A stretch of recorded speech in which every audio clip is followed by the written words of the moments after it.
Hello friends, BCD take के इस भाग में आप सभी का स्वागत है। दोस्तों, यह है मोबाइल फ़ोन के कुछ चार्जर, जैसे कि यह है आपका OnePlus 5 का डैश चार्जर, सैमसंग का एडेप्टिव फास्ट चार्जर, ली टीवी का फास्ट चार्जर, मोटोरोला का टर्बो चार्जर, LYF फ़ोन का चार्जर, कूलपैड का चार्जर। तो फिलहाल ये सारे चार्जर आपके यहाँ पर किसी न किसी टेक्नोलॉजी को सपोर्ट करते हैं और बताए जा रहे हैं कि ये आपके हाईली एफिशिएंट हैं।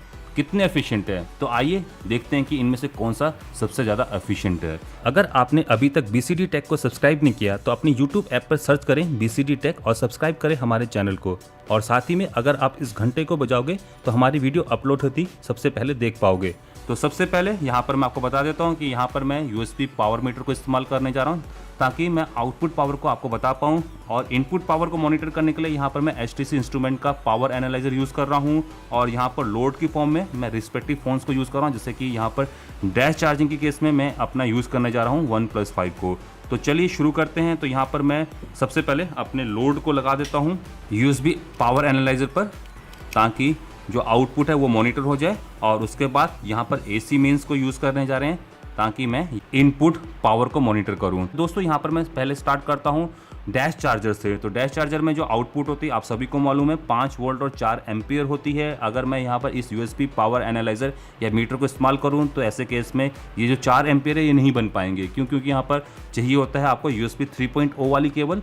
और ऐसे केस में अगर मैं इसको इस्तेमाल करूंगा तो ये USB 3.0 नहीं है, 2.0 है। तो ऐसे केस में ये डैश चार्जिंग स्टार्ट नहीं हो पाएगी। फिर भी मैं यहाँ पर एनालाइज कर सकता हूँ कि कितनी यहाँ पर पावर वेस्ट हो रही है। तो चलिए देखते हैं। नॉर्मल चार्जिंग में दोस्तों ये बता देगा। तो यहाँ पर मैंने इसको लगा दिया है और आप देख सकते हो इस समय वाटेज है इनपुट में वो है 8.68 वाट। और आउटपुट में हम लोग देख लेते हैं। तो आउटपुट में यहाँ पर आप देख सकते हो जो वाटेज है वो है आपकी 7.029, मतलब कि करीबन 1.5 वाट आपकी वेस्ट हो रही है। तो फिलहाल OnePlus 5 का जो चार्जर है दोस्तों वो आपका करीबन 1.5 वाट को यहाँ पर वेस्ट करता है। नॉर्मल चार्जिंग की बात करूँ, अभी डैश चार्जिंग स्टार्ट नहीं हुई है इस केस में। तो नेक्स्ट दोस्तों हम लोग यूज़ करने जा रहे हैं कूलपैड को एज ए लोड, और इसको कनेक्ट कर देते हैं। और अब चेक करते हैं कूलपैड का ये वाला चार्जर। तो इसको हम लोग लगा देते हैं और अब चेक करते हैं चार्जिंग को। तो फिलहाल आप यहाँ पर देख सकते हो जो कूलपैड का इन चार्जर है वो इनपुट में 3 वाट ले रहा है और आउटपुट में आप देख सकते हो कि 2.121। तो 3 वाट में से दोस्तों आपके सिर्फ 2.2 वाट ही फ़ोन में जा रहे हैं। बाकी कहाँ जा रहे हैं दोस्तों? बाकी 0.8 वाट आपके अगेन इस एडेप्टर में कंज्यूम हो रहे हैं, वेस्ट हो रहे हैं एज अ हीट। तो यहाँ पर दोस्तों कूलपैड का चार्जर भी कुछ ना कुछ पावर को वेस्ट करता है। अब नेक्स्ट चेक करते हैं दोस्तों हम LYF का फ़ोन। तो हमारे पास है LYF का Wind 4 और इसको हम लोग चार्ज कर रहे हैं। तो आइए इसको भी चेक कर लेते हैं। तो यहाँ पर LYF का फ़ोन लगा दिया गया है और इस चार्जर की वाटेज है वो काफ़ी ज़्यादा यहाँ पर फ्लक्चुएट कर रही है। तो करीबन अब स्टेबल हुआ है 9.5 वाट ये इस समय कंज्यूम कर रहा है। और अगर आप यहाँ पर देखोगे तो ये दोस्तों आपका यहाँ पर है 6.6, तो मतलब कि 9.5 में से सिर्फ 6.6 वाट ही आपकी फ़ोन पर जा रही है और बाकी कहाँ जा रही है दोस्तों? आपकी इस एडेप्टर में वेस्ट हो रही है। अब नेक्स्ट मैं यहाँ पर ली टीवी ले रहा हूँ और ली टीवी का मेरे पास अभी कोई फ़ोन नहीं है, तो यहाँ पर ली टीवी के बदले मैं कूलपैड कूल1 को ही यहाँ पर टेस्ट करने जा रहा हूँ। तो आइए चेक करते हैं कि ये फ़ोन यहाँ पर कितना कंज्यूम कर रहा है। तो दोस्तों इस समय देख सकते हैं कि ये करीबन 4 वाट इनपुट में ले रहा है और आउटपुट में आप अगर देखोगे तो आपको मिल जाएगा 3.04 वाट। तो यहाँ पर इनपुट है आपकी 3.97, मतलब कि 4 वाट इनपुट है और आउटपुट है 3.07, मतलब कि इस केस में भी करीबन आपके 1 वाट वेस्ट हो रहे हैं।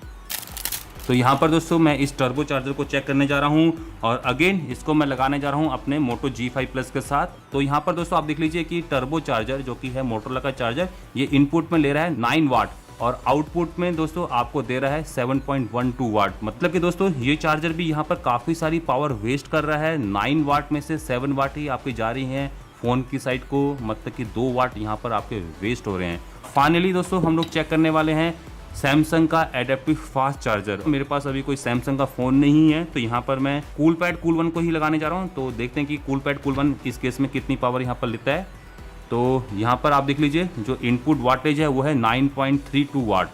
तो इनपुट में 9.32 वाट है और आउटपुट में आप देख लीजिए 7.07। अगेन आपकी यहाँ पर 1.25 वाट वेस्ट हो रही है। और कहाँ वेस्ट हो रही है दोस्तों? इस चार्जर के अंदर, मतलब कि ये चार्जर भी आपका एफिशिएंट नहीं है। तो फिलहाल आप सभी ने यहाँ पर देख लिया कि इन चार्जर में से दोस्तों कौन सा चार्जर आपका यहाँ पर एफिशिएंट है। ऑल्दो यहाँ पर सभी चार्जर की इलेक्ट्रॉनिक्स सेम ही हैं, तो आपको कोई ज़्यादा डिफरेंस देखने को नहीं मिला होगा। और दोस्तों जाने से पहले मैं आपको एक और चार्जर दिखा देता हूँ जो कि मैंने इस कंबाइन बॉक्स के अंदर डाला हुआ है, जो कि है Xiaomi का चार्जर। अभी मेरे पास कोई Xiaomi का चार्जर नहीं है, सॉरी दोस्तों। मैं कोशिश करता कि कोई Xiaomi का चार्जर ढूंढूं आपके लिए, बट यहाँ पर नहीं था मेरे पास। तो यहाँ पर मैं दोस्तों अब Xiaomi के चार्जर को भी चेक कर लेते हैं। तो यहाँ पर मैं इसकी इनपुट को डाल दे रहा हूँ पावर एनालाइजर पर, और यहाँ पर मेरे पास है Xiaomi का Redmi Note 4। तो आइए दोस्तों इसको कनेक्ट कर देते हैं, और आप यहाँ पर देख सकते हो जो इनपुट वाटेज है वो है 9.2 वाट, और जो आपको आउटपुट में मिल रही है वो है 7.05।